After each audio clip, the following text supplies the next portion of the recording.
Hey, you already know what it is, man. It's your man Chico Bean, and I'm live in the Partments with my nigga Parlay. Meet me in the Partments. We ain't in the Partments now. We in the pool palace. But we just walked from the Partments down this bitch, and we going back, nigga.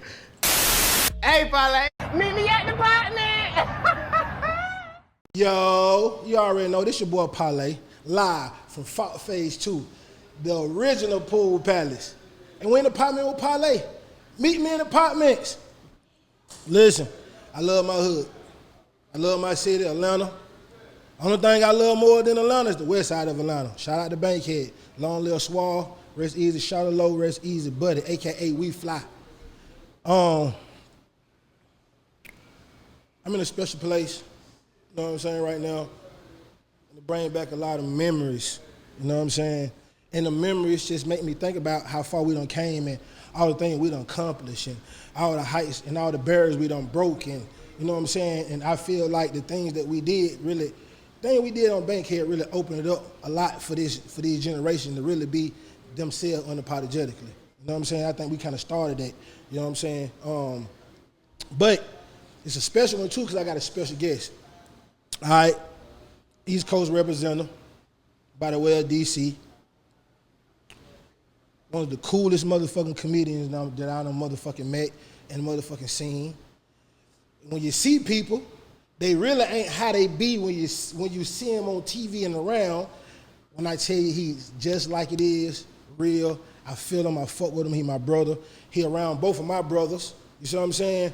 I done got a chance to be interviewed by him twice, so it's my pleasure to be able to interview him. You know what I'm saying? One of my favorite comedians out right now. And y'all know I don't cap, I don't just talk shit. If I just like him, I'm gonna say I like him. He's one of my favorite comedians right now. I wanna give a welcome to my next guest, Chico Bean. Yes, sir. Man, listen, Lay, I gotta say thank you, Slim. Because, like I said, I've been a fan of yours for a long time, when you originally asked me to do this, I was honored because I know the type of person that you are, and you ain't just fucking with just anybody, you know what I mean? So when you reached out to me and asked me to do it, it was, I was honored to do it. And, when you told me what we was doing it at, I didn't know the history, you know what I mean? And that's the thing, I'm a culture connoisseur because I come out of the city of the District of Columbia, and, we a big culture city. And because I love my city so much, it allows me to embrace the things that are similar to what I grew up around and grew up in other cities. And coming here to the legendary pool palace and hearing some of these stories that you told me off camera, man, I just want to say thank you for thinking I'm even worthy enough to be in a spot like this with all of the history in it, man, because, when you're not a native to the land of wherever somebody come from, you know what I'm saying? You got to really have a tour guide that can really take you to the places that establish the culture of the land that you in, and you one of those people, man. So I just want to say thank you, Slim, for bringing me to such a cultured place, man, all the way. No, respect, no, and listen, and one of the reasons I did do that is because of that reason, like you said, you culturally. I watch all your shows, watch everything you do.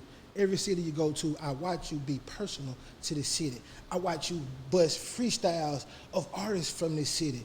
Everywhere you go, Midwest, South, Deep South, Miami, California, I've seen you do this shit, my dog.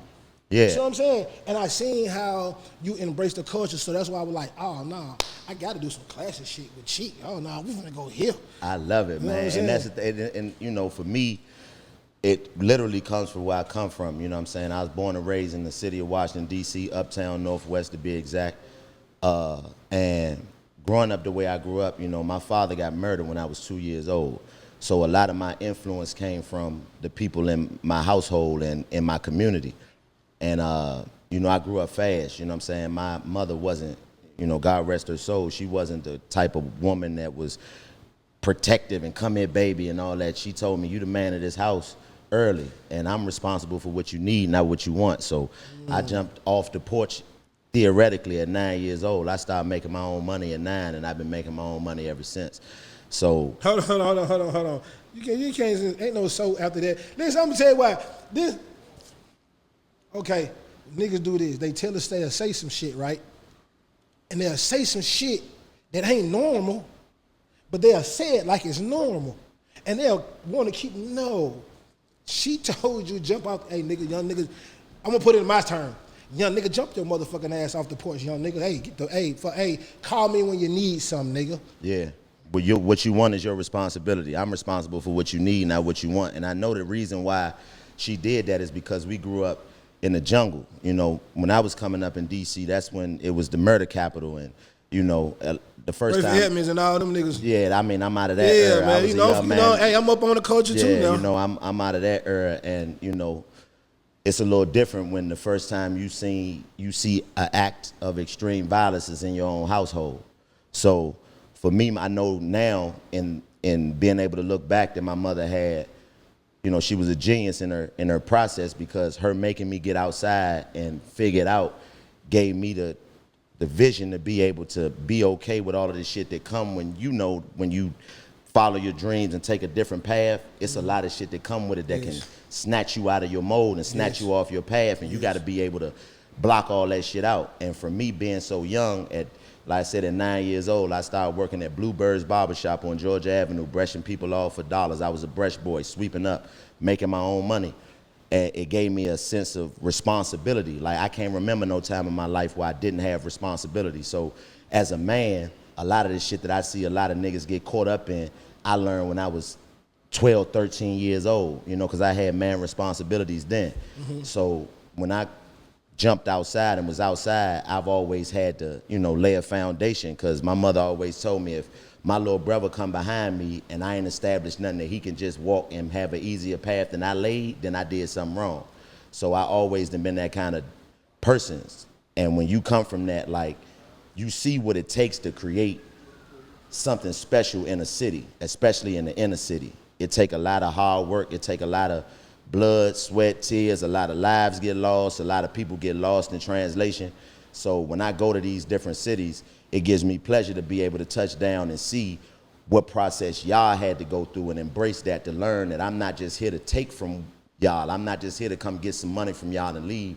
I want you to know that I took the time out to be able to learn what we have in common, because I come from the same place you come from. You know what I'm saying? So, you know, and just me, I noticed you interviewing me, but I got a question for you. Like, they were all niggas. I'm telling you, every time I interview a nigga who do interviews, let's go, come on. I got to, man, because, you know, I'm a fan. It's a conversation piece. Yeah, I had no idea that you was as pivotal in the culture as you are, you know, until we did that first interview that we did, and, you know, the footage got lost and all that's another story, but I didn't know that you was in them Franchise Boys.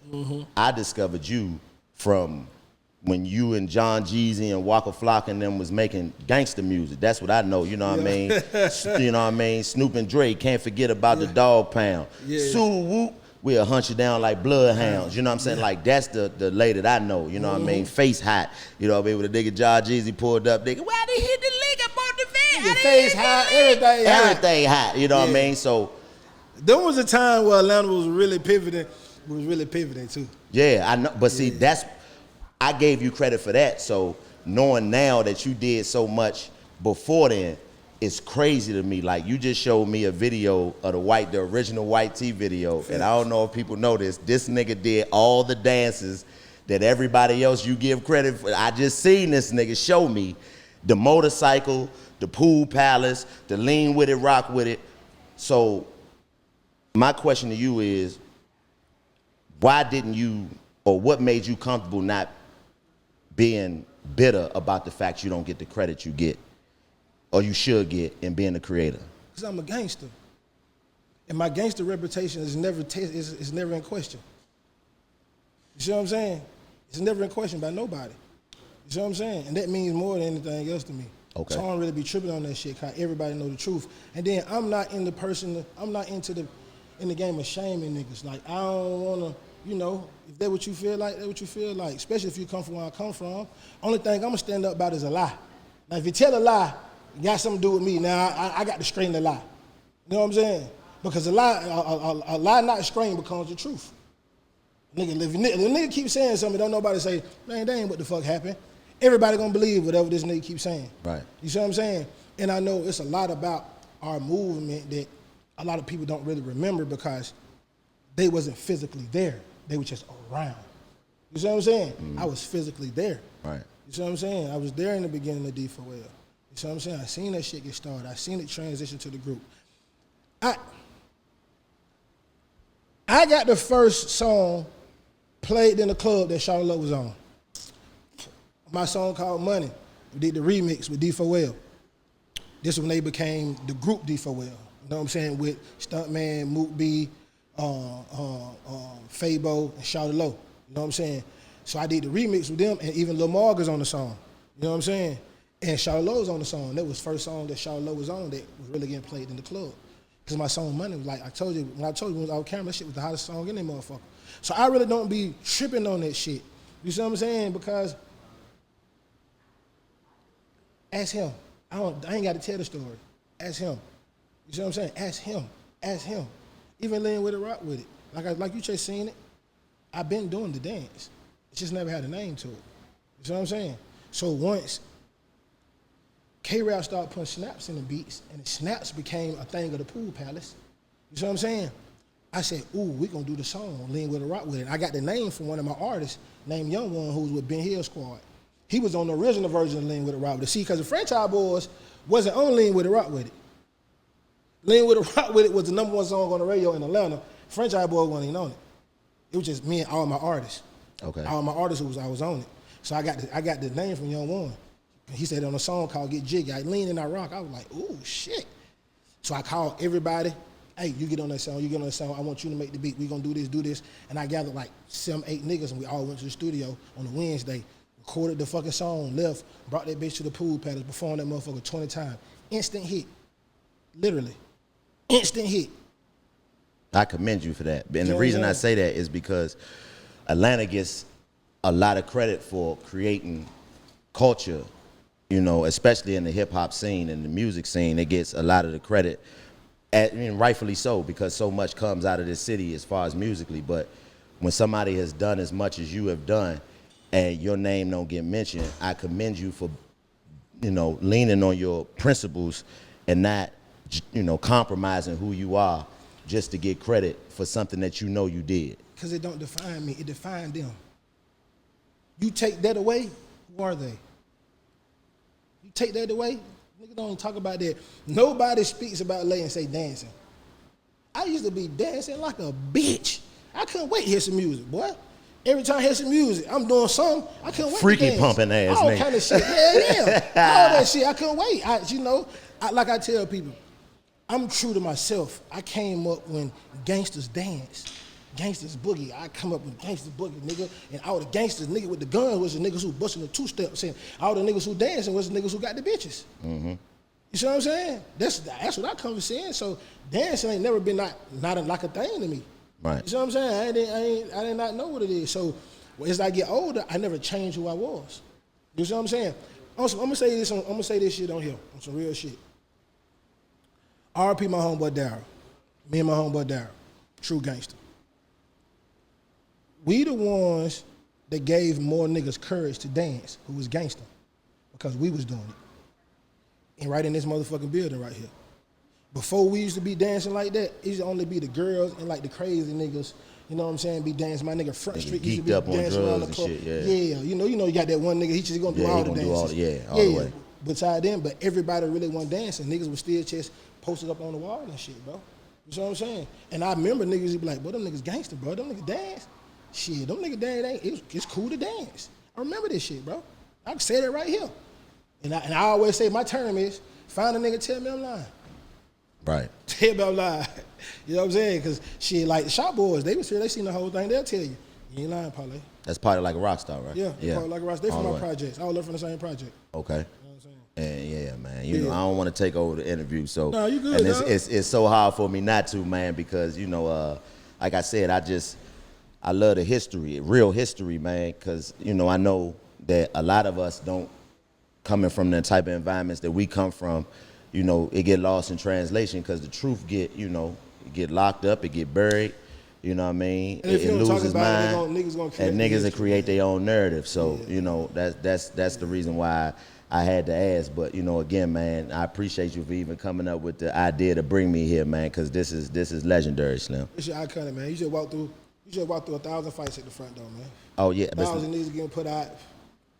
Listen. It's just the energy of the motherfucker changed. I don't know, this shit just hit different. I know. It'll be like me doing an interview with you at the Black Hole in D.C. Like, you know, because we a go-go city. So all of the, you know, I say the streets is the same everywhere. Just, you know, the character names change, but the script is the same. Everything federal up there. Yeah, the script is the same, though. I mean, everybody following the same script. It's just the character's just different. But, you know, them go-go stories match the stories you telling me about being here, because the Black Hole, that was the first club I ever went to in the city, to a go-go, and Backyard Band, which is like, would be, you know, in my era, you know, they the number one band in the city that's overall, because you got bands from all different sides of the city. You got Junk, you got Northeast Groovers, you got, you know, Red Essence, which is, you know, all of these different bands. But at the time, these is the best niggas in the city. Back is back. Back is Big G, is, you know, which is my cousin. He's my family, but, you know, I ain't never tell nobody we was cousin when I was young niggas. He was everybody's cousin at that time, but he really was. So,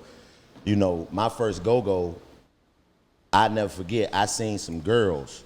It was a hood that the Black Hole sat in, called 640. And the girls from 640 beat the shit out some niggas. The first time I'm talking about whoop some niggas. Whoop some niggas. All girls. Okay, hold on, let me ask you this. Was the girls studs or they was girly girls? No, these was girls. These was not no studs. These was just girls that whoop niggas. They whoop these niggas all through the club, and I'm just like, and I'm really too young to be in there for real. Let me ask you this. Okay. Was it even? How was it? Was it? I mean, no, it wasn't even. It was more of them than it was niggas. But I mean, if you know, take testosterone into account. How many niggas it was? Like 4, 5 niggas. How many girls it was? It was about 15, 16 of them, but still. Yeah, you like bees buzzing. You gotta be able to knock them out. Yeah, but they was fighting back, so I could see if they was like, nah, they some girls. They started the shit. Yeah. But just you know, just those stories that you get from coming in to these type of environments, man, it shaped you. It shaped your idea. And then it's another band called UCB that's from uptown where I'm from, and that was like really the soundtrack to my teenage years. So I know what it feel like to come and get, and the Black Hole is a dentist office now, so we couldn't even go do no shit like this in it, but just to be in a building like this. Huh? If you want to talk direct, talk that one. Oh, this one. Oh, yeah. I'm looking around this motherfucker. Like, I'm, you know, caught up in the nostalgia because I know the type of history that come out this building, and the fact that it's still here, man, that's a blessing. Yes, it is. And I think this is the first time nigga ever did a podcast in this bitch. See, like, you know making history as you always do, my man. Making history as you always do, Slip. Well, come on, man, let's get to it, man. I'm excited, man. What you want to know, and see, Slip? I'm going to tell you, this is what this I like about my platform, because I really don't interview. We have conversation. Been in an apartment, you know what I mean? In an apartment. This same thing, nigga. We would have been doing this if the camera was here or not. Yep. This is the same thing. So that's why I like to put in the reference of. But you saying that you young, you going to these the Black Hole. Black Hole. How old you were when you say you went to that bitch? The first time I went to the Black, I was what, 13? 13. 13 years old. Boom, you see the motherfucking fight. Boom. What are you thinking in your head? What the fuck? I don't want to come back in this bitch. Oh shit, this what's going on. Nah. It was, you know, and I say this. You only had 4 years in the street now. Yeah, I mean, but you know, I say this, you know, just knowing that we're in the apartment. Everything, you only got to explain nothing. Just I'm just saying, you know, because I want to put, you know, the preface it with just knowing that, you know, I don't, as a grown man, I realized that it was a warped mentality to have, but where I come from, violence was normal. Like, to not see no violence, you was more surprised that some shit didn't happen than some shit happened. And like I said, like, the first time I ever seen extreme act of violence was in my own house. So the shit that went on outside was normal, you know what I mean? Like, if you knew not to go to the go-go if you was beefing, because whoever you was beefing with is there. And it's gonna be whatever it's gonna be. So, like, the level of violence that was normalized in my life, not just in my city, but just me personally. You know, my father was murdered. My uncle got killed in 2002, and that's what I say gave me you change the trajectory of my life, because before then, I wanted to be the smack man. That was it. You know what I'm saying? That's all I had a desire to do, and I knew how to hustle. I always been a hustler. I've been a hustler since I was 9, so that was what I wanted to do. But when he died, I watched him die, and it scared the shit out of me, because what happened, if you don't mind speaking about it? Yeah, you know, he got killed in broad daylight Georgia Avenue, one of the busiest streets, a main street uptown. Him and, you know, God rest Weeze and my Uncle Reggie. You know, they just got hit. It was some street shit that, you know, that happened in the streets. But this nigga was a superhero to me. You know how you got certain niggas that you think is above it? Yeah, hell yeah. Like, this nigga was I'm talking about the epitome of a gangster. The epitome of a gangster, all the way through and through. And the whole process changed me because I know, I'm real enough to know I ain't never had a problem with a problem, but I ain't never been no gorilla either. That's not who I was. I was about getting some money. That was always my thing. You know what I mean? Awesome. You're not gonna take nothing from me, but I ain't fucking with you if you ain't fucking with me. Yeah. That's my mentality.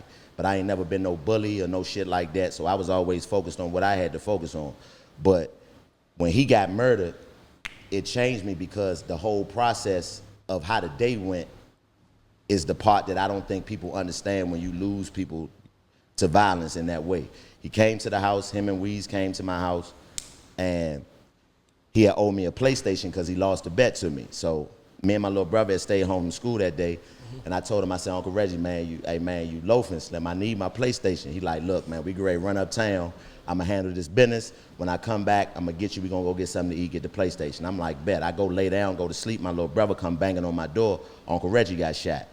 Now, mind you, he done been, all that shit done happened to him before, so I'm thinking, oh, he gonna be all right.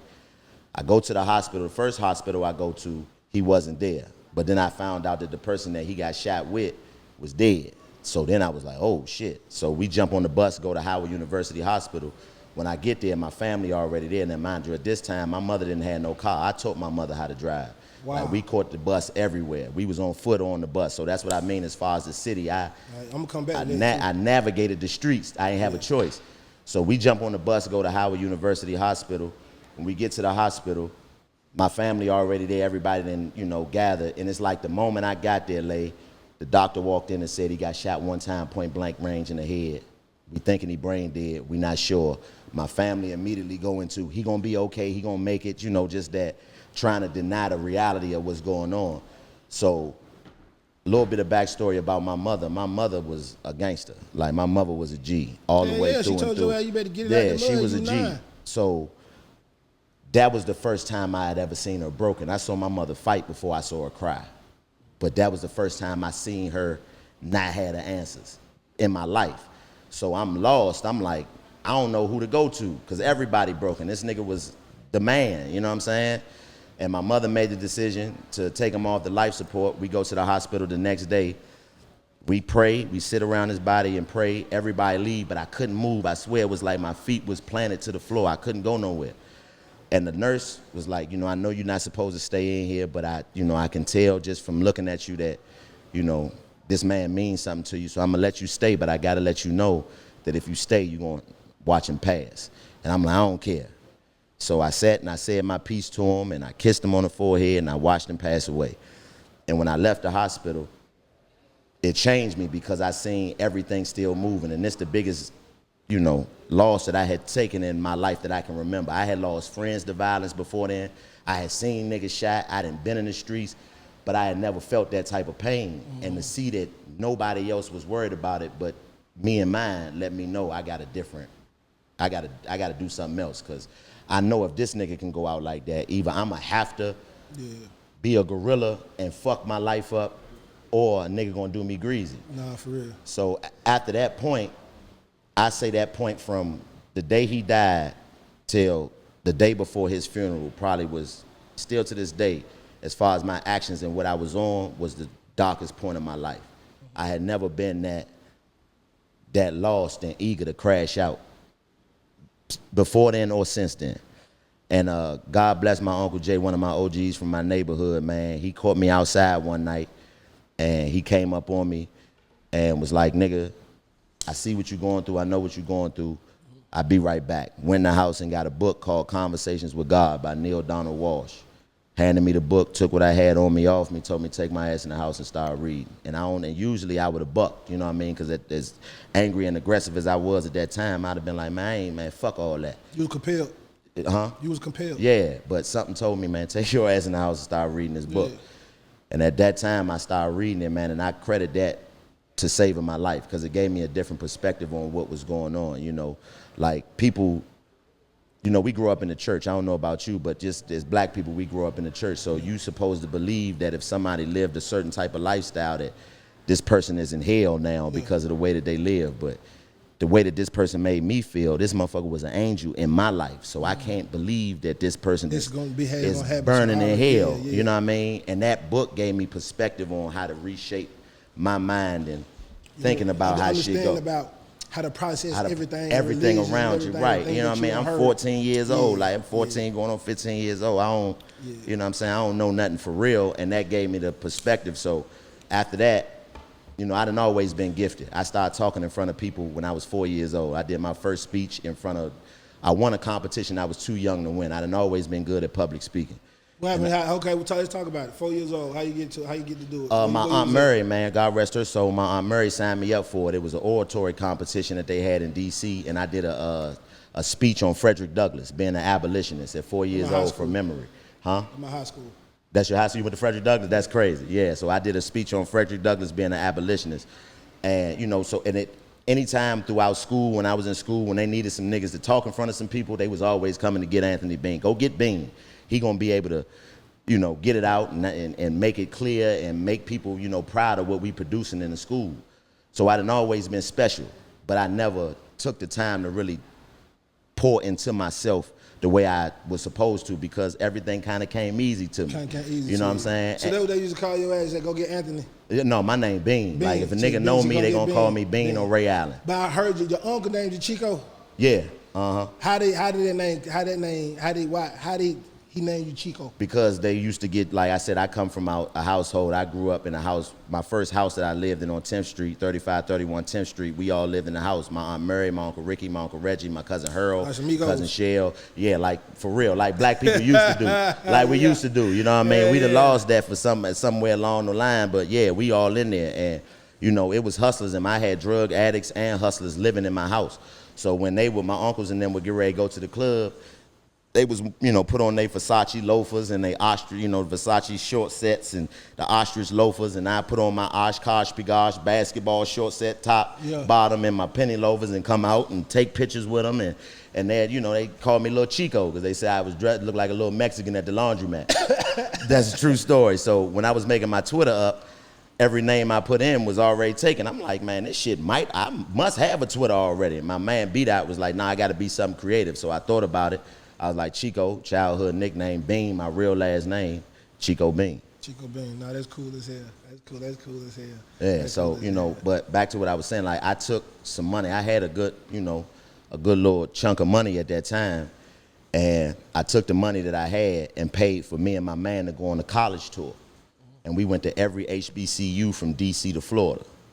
And I didn't know, they ain't talk to us about college and DC public schools. They was trying to get us the fuck out of there, nigga. You know how many niggas from elementary to high school, at least 2 people got murdered that went to school with me throughout my time of being, so it was just a different environment. So they was just trying to get us out that bitch. You had to be. You didn't play sports? Yeah, I was basketball and boxing. You know what I mean? Yeah, all the way. Everybody got that DC and fit to do boxing. Yeah, because you gotta, you know, it's important to be able to defend yourself. You know what I'm saying? Because it's gonna come. You can't avoid it. It's coming. But you still speaking is like something that you really like to do. Oh, I loved it. You know what I mean? Because I loved anything that the men around me gave me, because that was all my influence. You know what I'm saying? Like, I didn't have my father. And I say this all the time to young niggas. When I just went to Steve Harvey Boys Camp and talked to the youngers and told them, like, just to give them a different perspective on not having a father. Yeah, you don't have your father, but you also never had to live up to the standard that your father would have had for you. You never got to get let down by him. You never got disappointed by him. So you can get information from everywhere. So the niggas that was around me that cared enough to take that responsibility on anything they told me, I was like, yeah, I love it.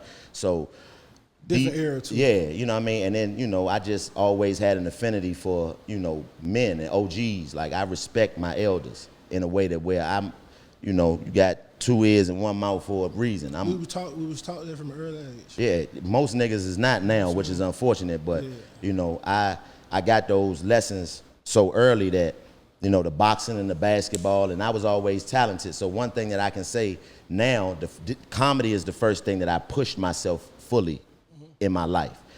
I just did enough to know I was better than most people, and I was comfortable with that.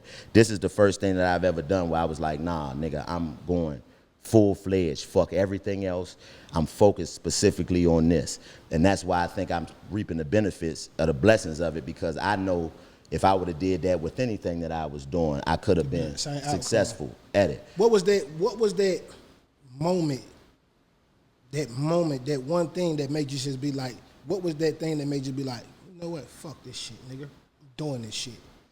Man, I went to college in North Carolina, which I'm gonna get back to you about too, because you told me something that I didn't know about you going to college in North Carolina. So you know that culture, that HBCU run in North Carolina, that shit ain't for real. nothing like that shit. Ain't nothing like it. So, you know, when we went on the college tour, like that's what made me pick Winston-Salem State. I saw 20 girls before I saw one nigga, and I was like, oh, this love right here.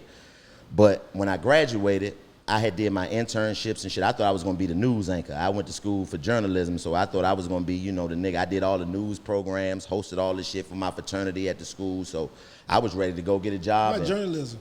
Because communication ain't got no math in it. And I ain't never been good at math, so I just picked the thing that, you know. I picked He just said communication ain't got no math in it. You ain't gotta have you gotta take one math class to graduate, Slim. And that's why I picked it. And, you know, like I said, I done always been good at communication. So when I saw that as a major, I was like, oh, I'm gonna pick some shit I know how to do already. So when I graduated, I went to get a job at WXI 12. And they told me I did my internship and all that. They told me I was gonna be making $6.25 an hour, part-time. Now that hustling in me kicked in. I'm like, nah, I'm not about to go to school, get all this debt for all these years to go do some shit I could have did. I was making that when I was 14, working at Whole Foods Market with a fake work permit. Nigga, I was making $6 an hour, so I ain't go to college to get a degree for that. So I was like, if I'm gonna be poor and struggling, shit, I might as well be poor and struggling, doing something towards building my own legacy than helping another nigga build his and hoping he recognize my worth in that.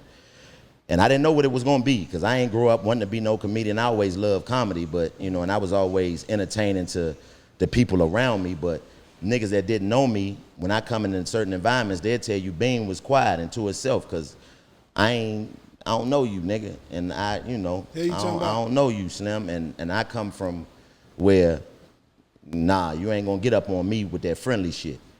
So that was always my mentality outside of my environment, but in my environment, nigga, it was love, you know what I mean? So damn, the goddamn nigga trying to get your ass $6 an hour make you be like, fuck this shit. Yo, nigga, what? Nah, I couldn't do it, because my mentality of what going to school was you go to college, you go out, you get a job, paying $50,000 an hour a year, and you know that's where you start.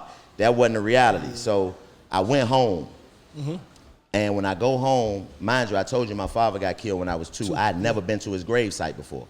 So something just told me to go home. And you know, when I went home, something told me, man, go to your father's gravesite. You ain't never been over there before. You always go visit your uncle and your aunts and your homeboys in the cemetery, but you don't never go see your daddy. You follow your intuition, dog. Yeah, so I told my mama I was gonna go. And mind you, I told you she was a gangster. So, you know, she was, all right, baby, well, just let me know when you get back. I go to the gravesite, and my father died in 87, well, no, 89. And so when I go to the gravesite, I ask the lady for us, give him his information. She look him up. She take me to the older part of the graveyard. I didn't even know this shit was back there. She take me to the older part of the graveyard. When we get back in the back, she pointed the grass and say, yeah, he in this area somewhere. And I'm like, damn, I hope I put these flowers on the right nigga, because what the fuck? This nigga ain't got no headstone. So at that point, I realized that whatever the fuck he had done in his life up until that point hadn't garnered him enough to be able to leave a marker on the ground and let the world know he existed, nor could anybody around him afford to do it, or cared enough to do it, or whoever cared enough to do it didn't have the money to do it. So at that point, I was just like, man, I can't be no patch of grass, my nigga. I gotta do something great. I can't go out I can't just be another nigga that's, you know, with no recollection of the fact that he walked this planet. But I realized in that moment, like, I'm the reflection of where he left. I'm his headstone. I'm the reflection of who he was. So I got a responsibility. I go home late. My mama's like, how you feel? You okay? Checking on me. I give her the paper that they gave me at the funeral home. she look at the paper and lose it. I'm talking about bawl and cry, hard cry. And I'm like, it scared the shit out of me because I don't see her react like this. I'm like, Mom, what's wrong? What's wrong with you? She was like, he didn't die on this day. They got his information wrong. They didn't die. He didn't die on this day. And I'm like, damn. So that put it in perspective for me even further because even though the nigga didn't have a headstone, I know this woman, she raised me my whole life. I'm 21 years old at this time. She raised me my whole life. I know how much of a soldier she is. So whatever he was, still laid an impact on her to make her react like this nigga just died yesterday. He been gone for 19 years at this point. So that's what I got in me. So I got to do something. I got to do something with whatever it is. I got to figure it out. I ain't got no blueprint, but I got to create it. I go back down North Carolina. My man Jerome was like, man, you need to do comedy, nigga. I've been telling you need to do comedy. And I'm like, man, I don't know, man. I don't know if that's it. Because in my mind, I'm thinking, you know, I done always been good at marketing. You know, I'm a hustler, so I know how to market shit. I know how to, you know, I can middleman it, or I can, whatever position that you need to play, I know how to play that position. So I'm thinking that's what I was gonna do. I'm like, all right, I'm gonna do some marketing shit. You know what I mean? Maybe go, you know, to Atlanta, you know what I'm saying, and get on a street team and build my shit like that, because I got the gift of gab. I know how to talk.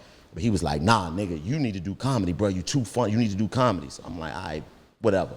He like, it's an open mic at the Greensboro Comedy Zone, you know, A&T in Greensboro. So it's 30 minutes away from Winston. So I'm like, I bet. They had it every first and second Thursday of the month, this August 2008. So I go to first Thursday and just watch everybody do horrible. Niggas bombing. One nigga went up dressed like Batman. I was like, all right, well, if I at least could give it a shot, nigga. This nigga just came up talking, hey, have you heard the one? I'm like, all right, fuck it. Why not? I go back to next Thursday. I get that whole week, I'm getting my 4 minutes together because that's what you do. I go up. Where you learn that from?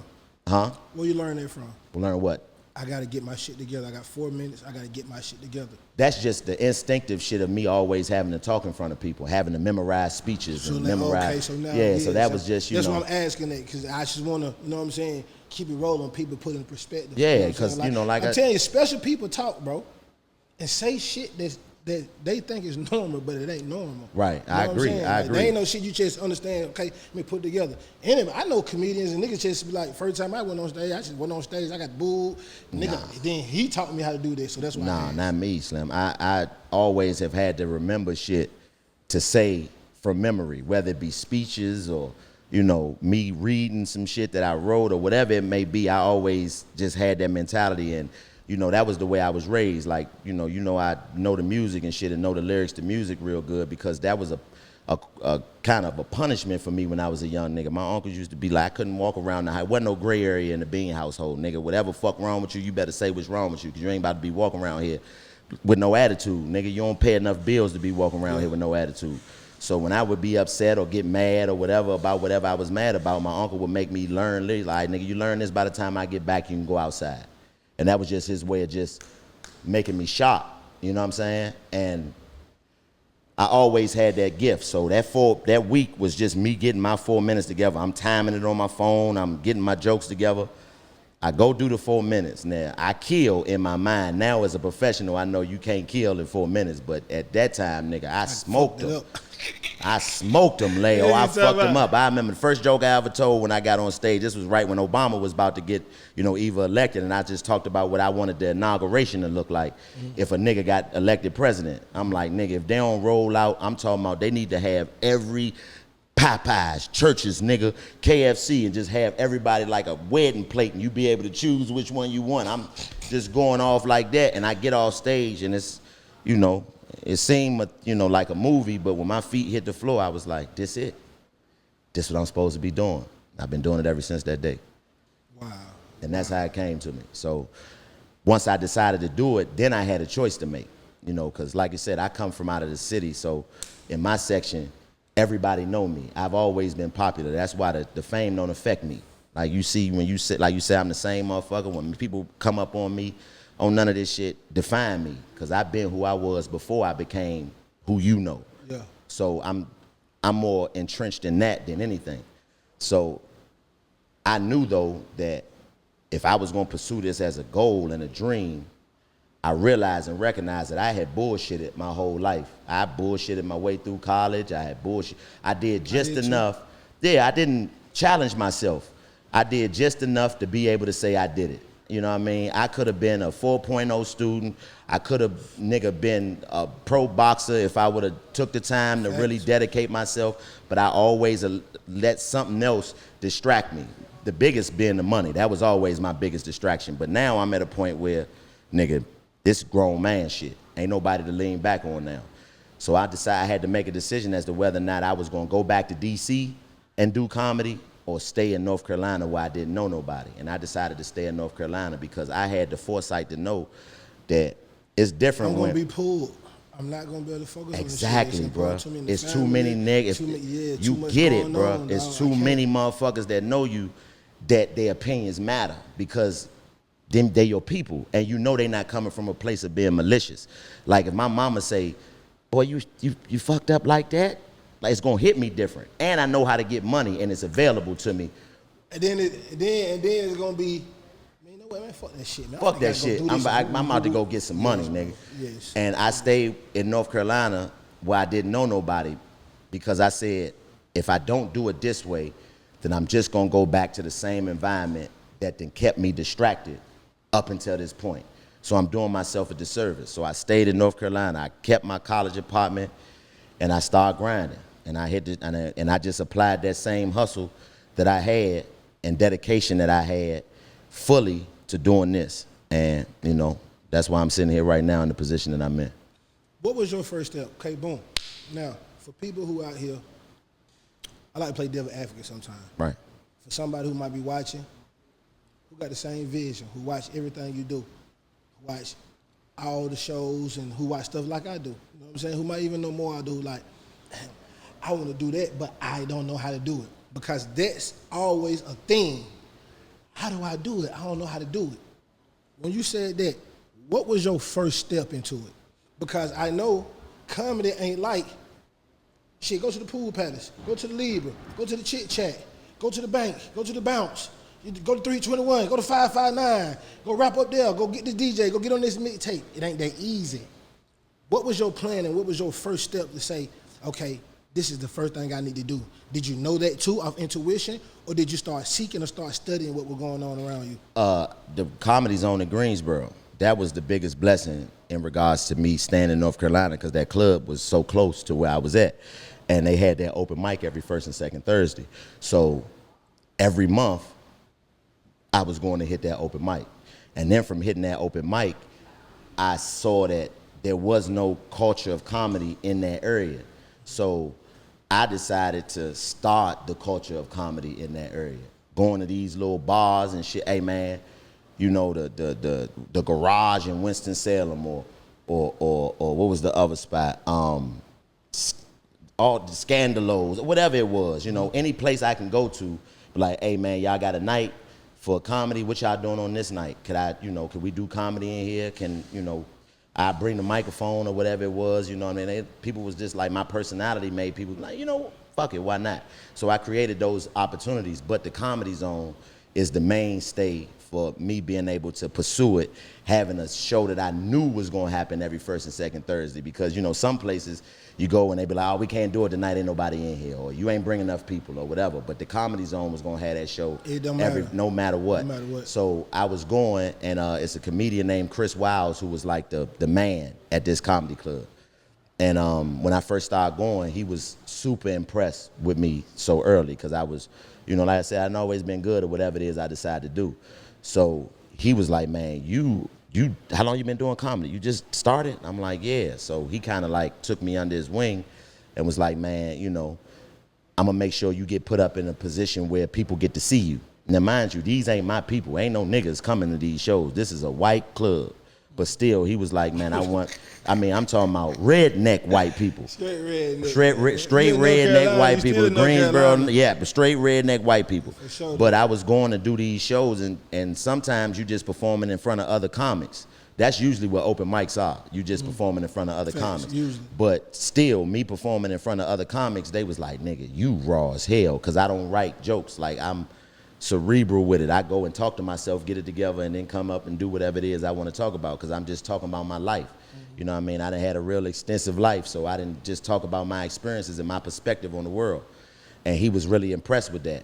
And the owner of the club, I'm probably like 7 months in late.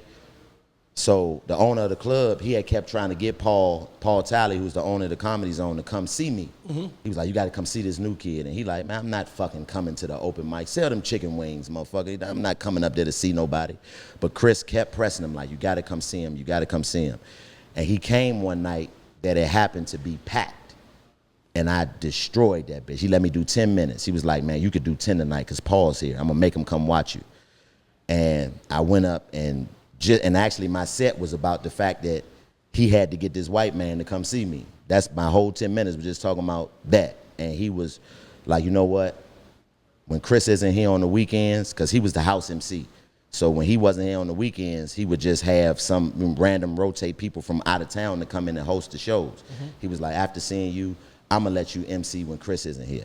Wow. And then my first time MCing, I killed the whole weekend.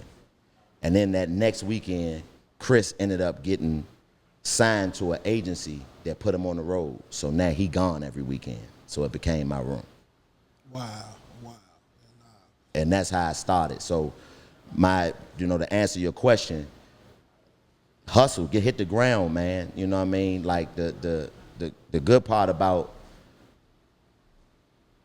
yes and no, the good part about yes and no is easy. You only got to know 3 things when somebody tell you no. 1, whatever it is you want it to happen, not happening. 2, how you feel about it. And 3, what you gonna do next. But yes is what required an effort. Because if somebody tell you yes, then that means you got to execute whatever it is that you've been. Gonna do. So don't worry about the no's. You're going to get a lot of no's, but it only take 1 yes. You can get 1,000,000 no's, but that 1 yes is the only one that is going to be necessary to take you to the next level. So you got to be willing to be told no a whole bunch of times, but don't let the no's affect you because that yes is going to make up for every no. So get out and do it. All that sitting around talking about it is cool, and the manifesting and all that shit that they say. But if you don't get your ass outside and hit the pavement and do something, then you're just gonna be sitting around talking. So that's my advice. If you wanna do what I do, do it. Get out and make it happen, Slim. And we gonna bump heads at some point. You know what I mean? And that's the way I learned. Like Earthquake is my favorite comedian. Was my favorite comedian before I even thought I was gonna be a comic.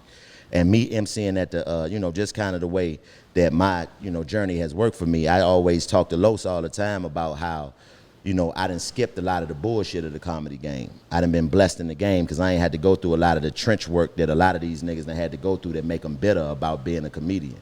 I done skipped a lot of that. So I'm emceeing at the Comedy Zone one weekend. It's this comedian named Tom Simmons who's headlining.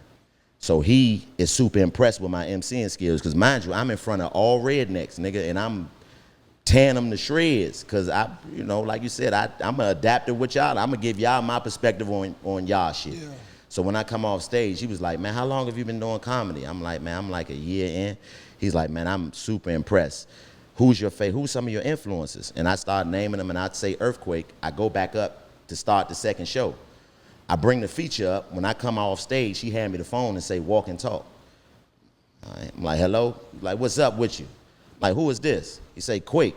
Like, Quake who, nigga? He say, Earthquake, nigga. I'm like, nigga. Oh, shit. So we talking there. Quake from D.C., so I'm from D.C.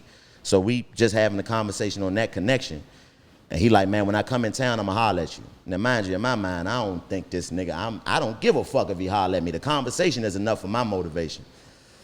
6 months later, he come in town, he hit me. Like, come to this show. I'ma fuck with you at the Greensboro Coliseum. I go to the show, now mind you, at this point, I'm just a nigga that's an open mic host at the Comedy Zone in Greensboro. I come backstage, I see everybody. D-Ray is my big homie. I love that nigga. Like, but he didn't say nothing to me. Nobody said nothing to me, and they ain't had no reason to. But I always tease D-Ray about this now because he my partner. But I sat just in the corner. You know what I mean? I'm at this point, I'm back in the streets being that nigga that's over here, observing. And I don't know if he mistook my sentiment after everybody left.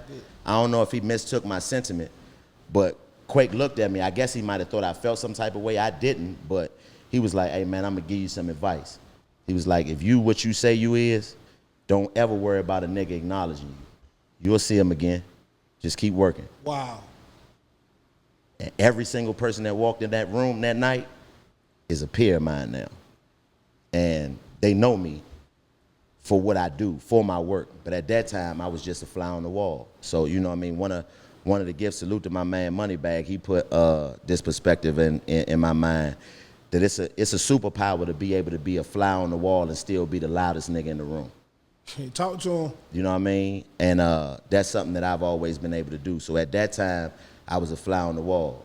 But, you know, now when I walk in the room, just my presence is like, there you go. So, you know, it's always, I'm always gracious in the way that I done been blessed in the game. And I think the reason my blessings come is because all the bullshit that I went through, I never let it make me bitter about being me. I still woke up every day and was happy I got to walk out the door as me. You know what I mean? God tested you, he started getting you ready for your future at a young age.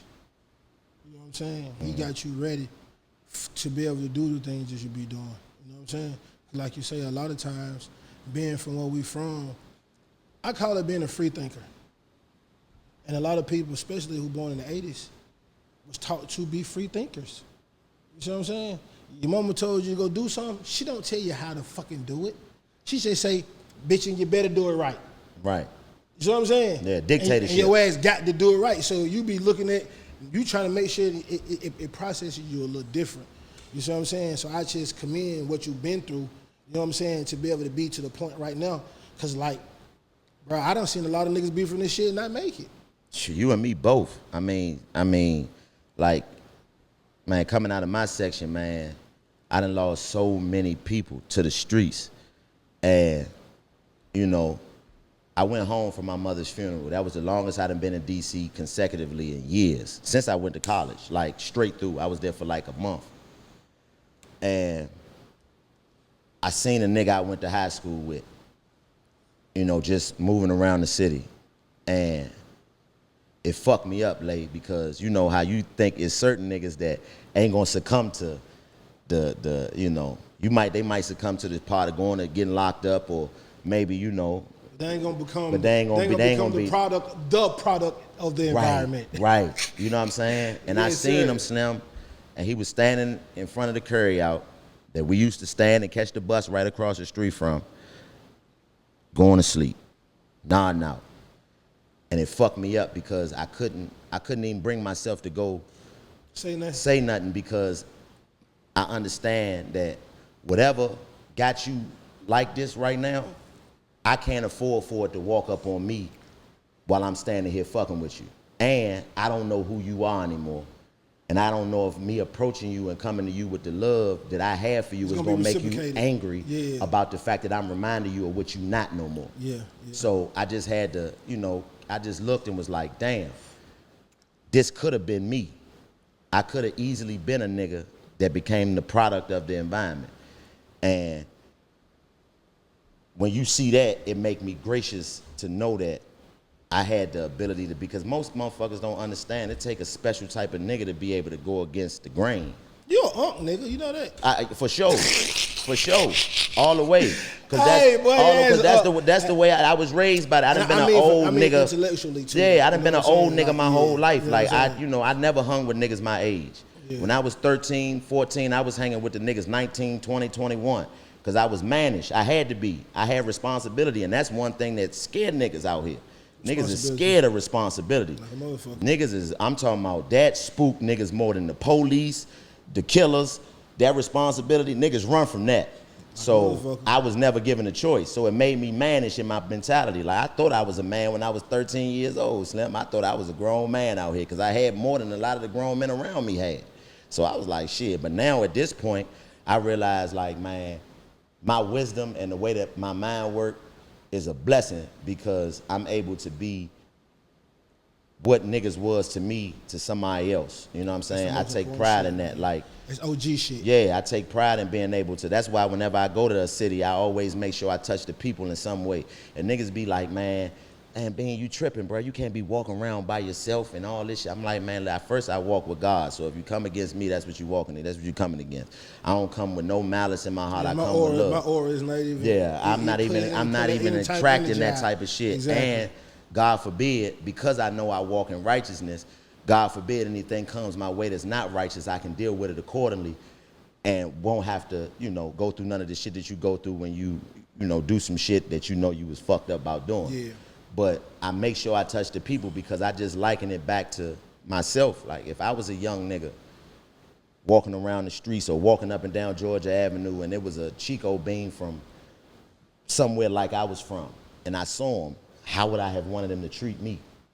How would I have wanted him to embrace me if I came up and said, hey man, I love you, could I get a picture? Or, hey man, oh my God, it's you. How would I have wanted to be received? So I receive people the way I would have wanted to be received. And I love the fact that I'm able to impact people the way that I am just because I'm an unk in my perspective. You know what I mean? That's dope shit. All right, so to be on Georgia Avenue, I'm from Georgia. You did a speech on Frederick Douglass. Yeah. You know what I'm saying? I didn't even put that in Georgia Avenue. That's crazy. Yeah, You know what I'm saying? That shit tattooed on my arm, Slim. Them a lot of similarities, you know what I'm saying? Even when you was talking about your aunt, I was there when my granddaddy passed, you know what I'm saying? And I was my granddad favorite child. My granddad was a gangster. So when you say I come from dysfunction in the household, that shit, when you saying all this shit, I'm like, it's resonating. Cause my granddaddy made everybody hustle. Mm-hmm. You got to hustle. My mama, everybody got to hustle. You know what I'm saying? I seen my granddad to be like that. So it kind of when you were saying, I'm like, but nah, I understand. So I understand your thought process. I understand how you think. You know what I'm saying? Then you went to school in North Carolina. I went to college in North Carolina. What year you went to school? I went to school 04. I graduated 08. Yeah, see, I was there. I left a year before you got there. Oh, for real? Yeah, I was 2002 to 2003. I got suspended second semester of my freshman year. Okay. For fighting. Okay. All right. But my name was already in because I didn't go to class. I told you I sold weed every day. You know what I'm saying? That's all I did and shit. So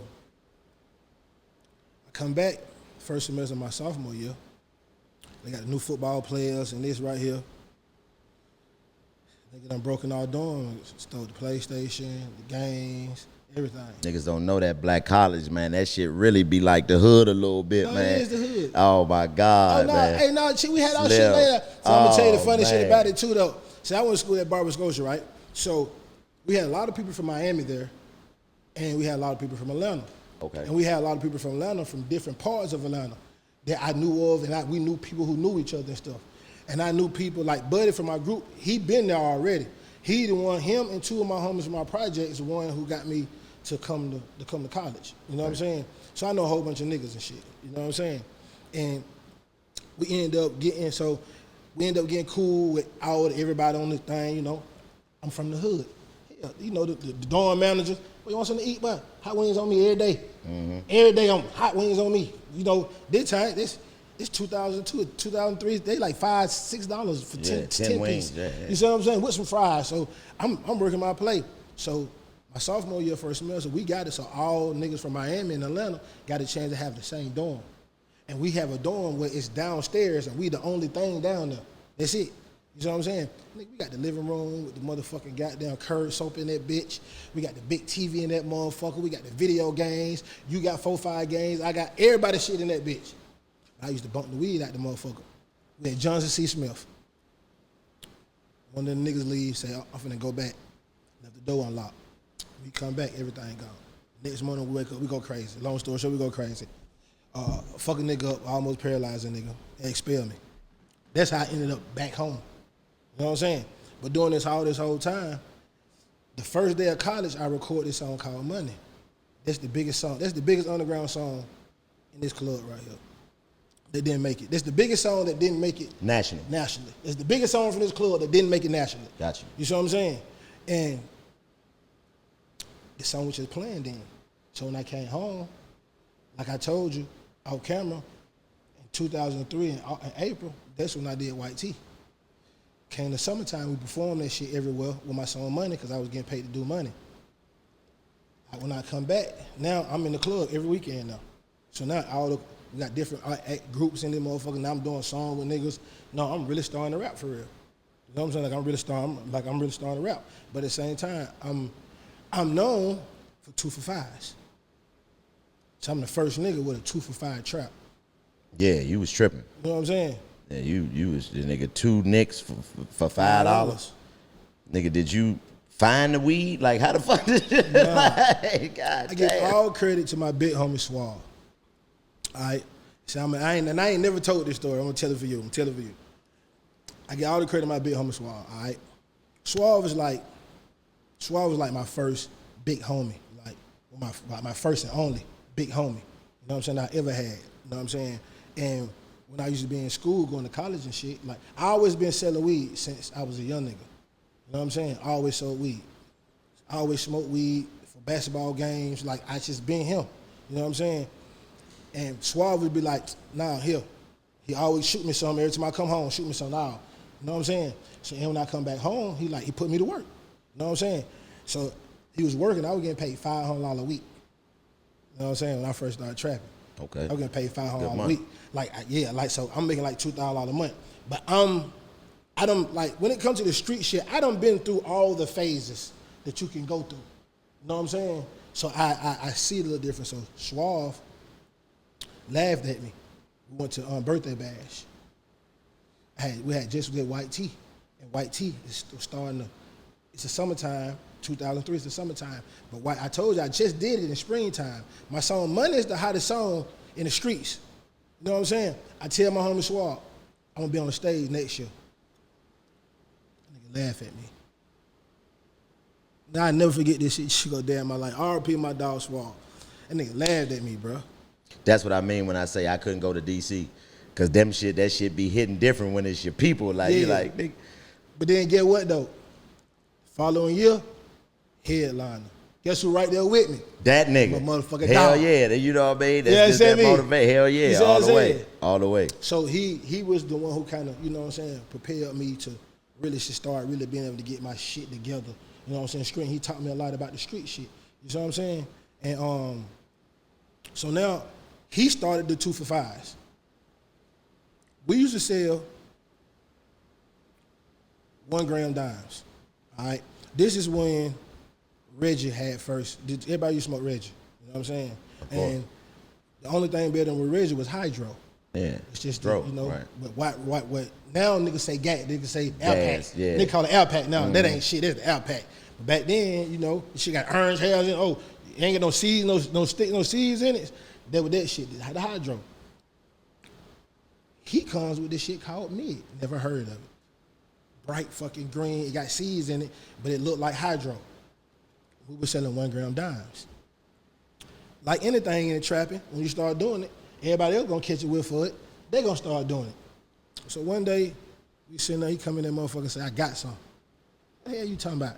That nigga say, we gonna do 2 for 5. What the fuck you finna do this shit? And they say, listen, we just gonna take the fat ass nick, that's 1 gram, and we just gonna break it down into 0.5, which is regular nicks anyway. Right. And we just gonna sell 2 sets for $5. But the thing about it is, the weed that we had was Mid. This is like the first introduction to Mid. You know what I'm saying? So this shit is way better than regular. You see what I'm saying? So we was fucking them up.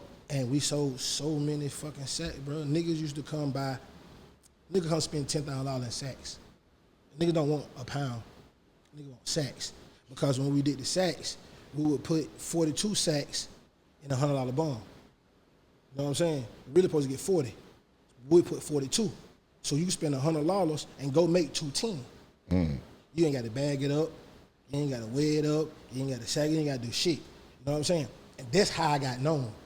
Like, that's how I got known in the streets. So I had niggas coming from all different fucking projects coming and buying sacks from me.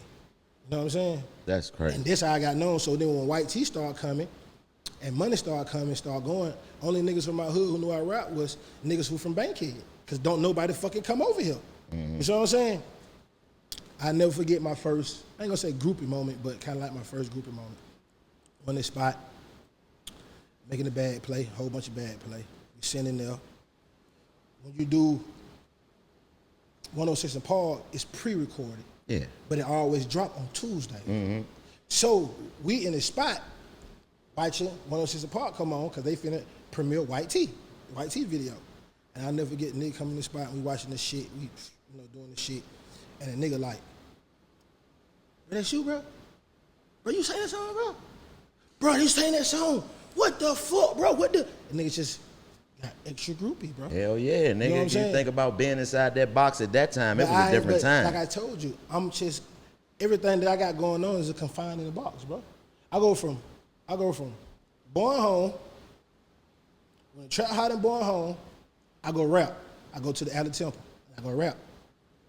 When they say the trap done, and the police leaving and shit, Red Dog leaving, I come back. You see what I'm saying? I go from there to the Pool Palace. That's it. That's the whole route? That's my whole route. That's I don't go crazy. nowhere else. See, that's the thing. Like I was telling you off camera, like my introduction to Atlanta was coming down here with my uncle, summer 04.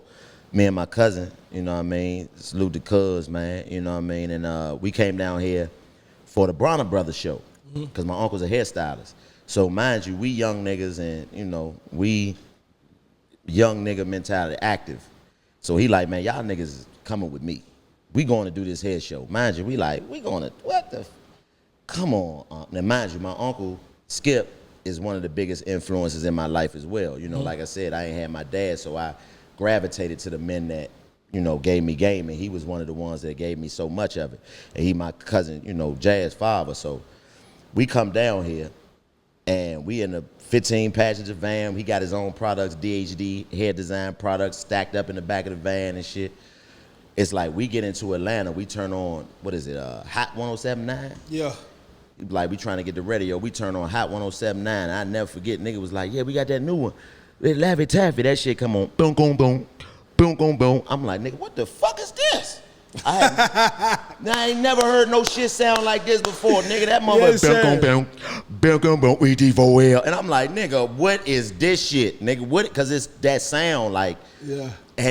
That was the new sound in music. Like, DC, we get the influence from everywhere because we a go-go Now you city. hearing the first hand as it's growing before everybody else outside really get to hear this shit. Nigga, I'm like, man, and my uncle, he was like, nigga, shake that Laffy Taffy. What the fuck have we came to? Me and Cuz was like, this shit jamming though, just because of the way it sounded. And that was my introduction to Atlanta. And I say it was my introduction to Atlanta because to me, Atlanta is where you gonna see it before everybody else see it.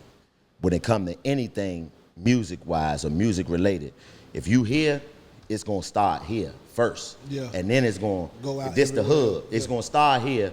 Atlanta gonna confirm it, and then it's gonna shoot out to the rest of the world. So I caught that snap and pop shit coming down here, and then we went to that hair show. And I'm looking around, like, to this day, I seen the fattest ass I ever seen at the Bronner Brother Hair Show, summer 2004. And she was 60 years old. 60 years old, dressed in all white. And I'm talking about my man that's from down here that's kind of like helping us with the little setup, because, they got the booths and shit at the Bronner Brother Show. Yeah. Nigga, me and Cuz like, Cuz, what the fuck? And he like, oh, nigga, that normal, shawty. Like, that's normal? He was like, yeah, that's normal down here, baby. We got them everywhere. And we like, never. And just seeing the culture of the city, like, that was my first time experiencing anything like Atlanta, like, because it was jumping. Now, mind you, at a certain time where we come from, it's jumping, but you might not make it out that motherfucker. Niggas ain't coming to have a good time. You know what I'm saying? It's some other shit that's going to happen to you, Slim. But that was my first introduction to Atlanta. But I say this all the time, like, it's certain motherfuckers that I give credit to giving the streets the culture, and you one of them. Because like I said, I didn't know you was in them franchise boys. I know you from the street shit. I done recreated myself 4, 5, 6 times. Well, see, I came in on the 4th one. Yeah. So, you know what I mean? You had already been a 2 for 5 man by the time I came. It was just... What is it? That was my Teddy second P the Hustler, nigga, you know what I mean? Yeah, Teddy Graham the Hustler. Teddy Graham the Hustler, you know what I mean? Because me coming and doing me dancing, just being unapologetically me, the perception was different. because of the music. And then I started hearing a whole bunch of niggas coming out with gangster music who I know Wasn't gangsters? wasn't gangster. And I was like, you know what, bro? But I quit the Franchise Boys 3 times. I'm not on Oh I Think They Like Me. I'm not even on the song. Word? No, I'm not on the Well, song. shit, to me, you wasn't on You see what none of I'm them saying? because I didn't know you was in the group. You see what I'm saying? You feel me? So that was kind of, I was, you know what I'm saying? Then it was like, you know. But let me ask you this, because, you know, this is my perspective about Atlanta, which makes it, you know, what Tip said in regards to, you know, this being like Wakanda in a sense. And I want to see what your opinion on it is. I believe Atlanta is the city that it is because this is the only place where you can come from out of town and set up and be received with love because it's so much prosperity Blackness. and amongst the blackness. If you a nigga in a Rolls Royce where I come from, you the only nigga in the Rolls Royce. So everybody gonna see that you the nigga in the Rolls Royce, and everybody who, whatever perspective that niggas got about, it's gonna be focused on you. But Atlanta is a place where you can come and be and that's the only place where you can be from out of town, because there's so many people that's not, like Kenny Burns is one of my mentors, and he a DC nigga, but he got his start in Atlanta, coming down here throwing parties and shit in Atlanta. And my question to you is, being a native and being from here, what makes you think, what's your perspective on why y'all allow that to happen? Because knowing the streets of Atlanta, the way that I know them now, y'all niggas could have easily shut all that shit the fuck down. It's because, for one, the Atlanta that these niggas experience is not the Atlanta that I experience. Like I told you, nobody came over here. Niggas didn't come perform at the club. Now, the only perspective we got was the club, the Bounce, which is the bank right now. All right? The Bounce was the club that if you came to Atlanta and you a street nigga, you gotta perform at the Bounce, period. A-Ball, MJD, Troy, Cad Money, I don't give a damn who you, any big artist, you gotta go perform at the Bounce. So we got a chance to go to the Bounce and see that shit, but that was it. You see what I'm saying? That was it, and I was a young nigga. You see what I'm saying? Matter of fact, I used to go with Low now, because whoever went with Shouty Low got in free. So I was a young nigga. I'm gonna walk down to the bank, to the Bounce. I'm gonna walk to that motherfucker. We're gonna stand outside to Low getting that motherfucker. We're gonna already see him get ready to pull out. We already know we're gonna time it. They gotta pull out going home, go out, right all the way down Bankhead. It's gonna be traffic. They're gonna go all the way around. They're gonna pull them straight through to the front. You know what I'm saying? They're gonna park them. They're gonna get out at the door. They're gonna count up. So we gonna leave when we see them getting in the car. So by the time we get down there, we should walk in there. But it was always fights. We fought with everybody. Like every time we damn near was in that bitch, it was a fight. You see what I'm saying? So people coming to Atlanta don't come to places like Bankhead. They don't go to places like MLK. Right. They don't go to places like West End. You know what I'm saying? They don't go to places like that. They go to places where it's Atlanta. So every place in Atlanta got fucking motion. Especially at these times, every place in Atlanta making some money. This street making money, this street making money, this street making money. Nigga, it's this street, nigga. It's 30 niggas on this street. Everybody get off the pack. 30 niggas on this street. Everybody get off their pack. Like, this was these times. So when niggas come who ain't got the Rolls Royces and all this shit, and nigga come from out of town, whoop, I got me a nigga, got me a country boy. You know what I'm saying? Now, depending on who that country boy is and all his finesse is, gonna depend on how he get in. You know what I'm saying? That shit happens so much that start becoming the normal. Okay, that so makes now, sense. I ain't looking for niggas around me to help me no more. I'm finna look for another nigga, cause another nigga gonna come, and he gonna goddamn drop the bag on me. Right. And this nigga right here got the bag and he ain't fucking with me, cause niggas in the hood wasn't looking out for niggas in the hood no more. Like when I came up, like I tell niggas, Shouty Low used to give us $1,000 each every week. You know what I'm saying? Cause he wanted to fuck with us. Right. You know what I'm saying? No paper watch you want to hear. Come get their money. $1,000 for you, $1,000 for you, $4,000. You see what I'm saying? Every week. You see what I'm saying? Cause nigga wanted to fuck with a nigga. Nigga stopped doing that. You see what I'm saying? Then now you get another nigga with some money who know Atlanta Poppy want to do a studio. Hey, young nigga, woo. Hell yeah, let me get a studio. Boom, go get the studio. Boom. Now this young nigga saying, boy, I fucked that nigga Chico, boy. That nigga Chick came out here and blame me. My nigga Chick gave me the bricks and the pounds and opened the studio, nigga. Put the chain on my neck, nigga. Now when y'all nigga better not touch him. That shit start becoming the normal. That makes sense. You see what I'm saying? That makes sense. That That put it in perspective. That put it in perspective because you know what I'm saying? It's like you get to a point when you down here long enough that you see that, you know, the culture of Atlanta kind of has been, you know, diluted when it comes to the streets. Yes. Like the streets of Atlanta is different. It's way different. It's way different. And because niggas, we have never mixed it. That's why. Artists, we kept artistry. We didn't mix the streets with the artistry. We didn't do that. You see what I'm saying? Like, back then, if a nigga said he was pimping, that nigga was really pimping. There ain't no flaw on him. If a nigga was doing gangster shit, that nigga really doing gangster shit.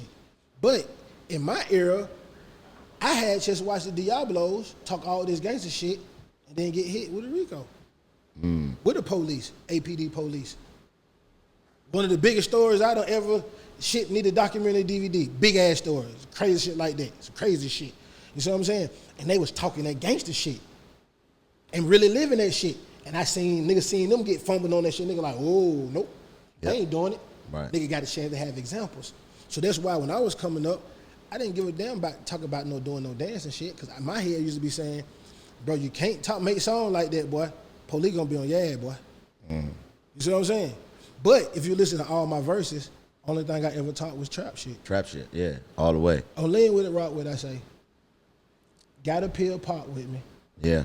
Go and take a shot with me. Right. Call me Ted, I got grams, don't hate nigga, shot with me. There you go. And all the kids saying that shit, and the parents let them sing it, because the music don't emulate what I'm saying. Yeah. And I found that fast. And y'all don't get the credit you deserve for being lyricists down here in the South. I think that's something that's, you know, I don't understand it. You know what I mean? Just because a nigga don't rap the way you respect rap, you know what I mean?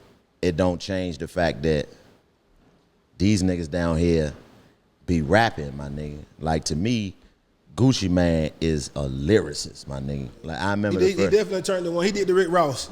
What you mean? Like, turned into one. Like, we watch him start getting better. We watch him start off like, yeah, and then, oh shit, like, oh shit. Kind of like 21 got him. I remember when 21 first came out, niggas be like, yeah. Man, the hell? I used to be like, bro, do you listen to what he be saying? Like, right. That niggas be like, Parlae used to be like, no, listen to him. Then niggas start listening like, oh nah, that nigga be saying some shit. Sometimes you know the beat fuck niggas up because you listening to the beat and you just going off the beat. But I remember the first, like, one of my favorite Gucci verses is crazy, but I don't even know where to start. Like, he got so many. Yeah, go on and give me a verse. I'm trying to think. We can't have a podcast. Like, before we get out here, you got to give me a verse. I'm trying to think verse. of which one, like, that you know, that really represents what I mean when I say,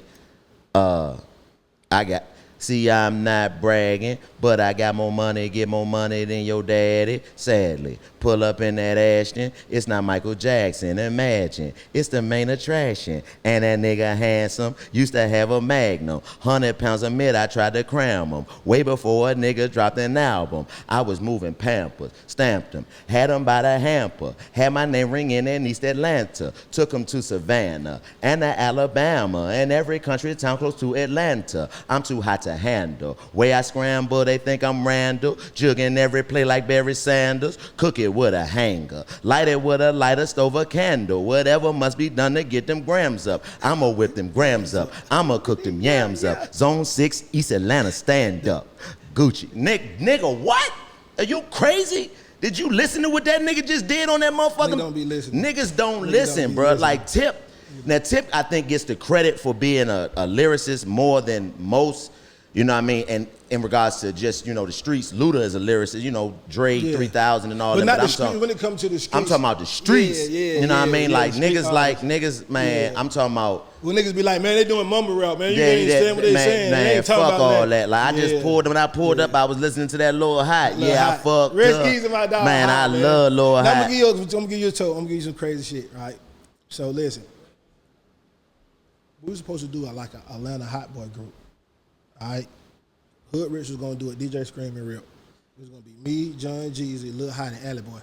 Okay. You know what I'm saying? But it was at them time that you talking about. Yeah, that You know was what the I'm face saying? hat, nigga. Nah, for real. Yeah, you know what I mean? Motherfucking the ego tripping in that time. Yeah. Nah, shit, man. We definitely gonna do another one. I got more shit that I definitely want to ask. You know what I'm saying? I got a new set coming too. Where? I got a new set, an apartment set. Oh, for real? Got a You new set setting it coming. up? Yeah. You know Is what it I'm good? saying? Man, I can't Yeah, wait you to know see what how I'm you saying? do it. We're going to the apartment for real. You gonna put it? apartment. Let me ask you a question, Slim. And I don't know if I am tripping, but No, go ahead. is Parlay Desi Banks Parlay based off of you? No, it's not. You know what I'm saying? Desi's from the east side. Okay. And he's a lot younger than me. So Okay. I really ain't familiar with what they was doing.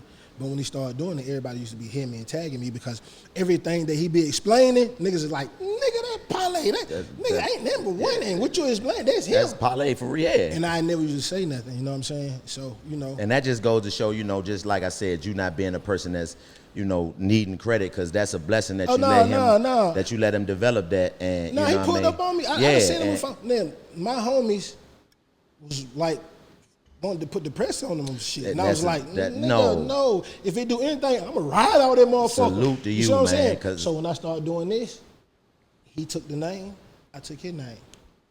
Apartment with Parlay. Hey man, that's a blessing, because most niggas, you know, try to extort you, nigga, and shit like that. So, you know, that's a blessing, man. I salute it. I like any nigga doing this shit, Before we go, I gotta ask you one more question, Lay, because you know, I always wanted this about, you know, the Atlanta scene, like, you know, having the foresight to know what's coming and being able to, you know, see it before it happened. And you, nigga, then did it so many times. Who was somebody that took off that you didn't see coming out the city?